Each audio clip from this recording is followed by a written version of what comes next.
Hello, नमस्ते, प्रणाम। मैं हूँ प्रियंका पांडे। आप सभी का स्वागत करती हूँ। बहुत ही प्यारा गीत लेके आई हूँ, देवी गीत लेके आई हूँ। कैसा लगता है कमेंट बॉक्स में ज़रूर बताइएगा। ज़्यादा से ज़्यादा चैनल को शेयर कीजिएगा। अपना प्यार दुलार आशीर्वाद बनाए रखिएगा। चलिए गीत का आनंद लेते हैं। भेज दे डोलिया कहार हो, मैया आई है मोरे अंगनवा। भेज दे डोलिया कहार हो, मैया आई है मोरे अंगनवा। आई है मोरे अंगनवा हो, आई है मोरे अंगनवा। आई है मोरे अंगनवा हो, आई है मोरे अंगनवा। भेज दे डोलिया कहार हो, मैया आई है मोरे अंगनवा। ओही डोलिया के हो पिया मोर कहारवा, वही डोलिया के हो सैया मोर कहारवा। सैया मोर कहारवा हो पिया मोर कहारवा। भेज दे सोला हो सिंगारवा हो, मैया आई है मोरे अंगनवा। भेज दे सोला हो सिंगारवा हो, मैया आई है मोरे अंगनवा।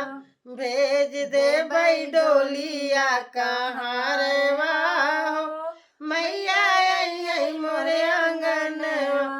वही डोलिया के हो बेटा मोर कहारवा, वही डोलिया के हो बेटा मोर कहारवा।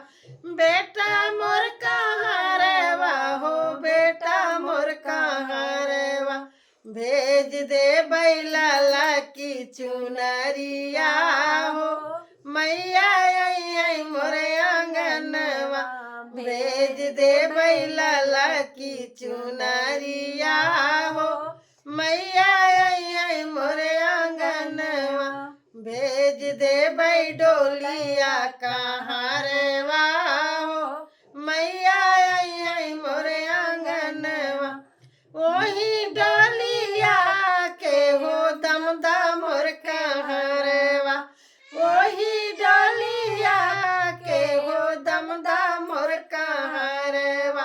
दमदा मोर कहारवा हो, दमदा मोर कहारवा। भेज दे हेलुआ सोहारिया हो, मैया आई है मोरे अंगनवा। भेज दे सेलुआ सोहरिया हो, मैया आई है मोरे अंगनवा। भेज दे डोलिया कहारवा हो, मैया आई है मोरे अंगनवा।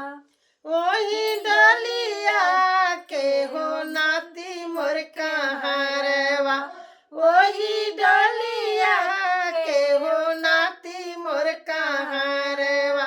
नाती मोर कहारवा हो, नाती मोर कहारवा। दुआरे पे डीजे बजेवा मई हो, मैया आई है मोरे दुआरिया।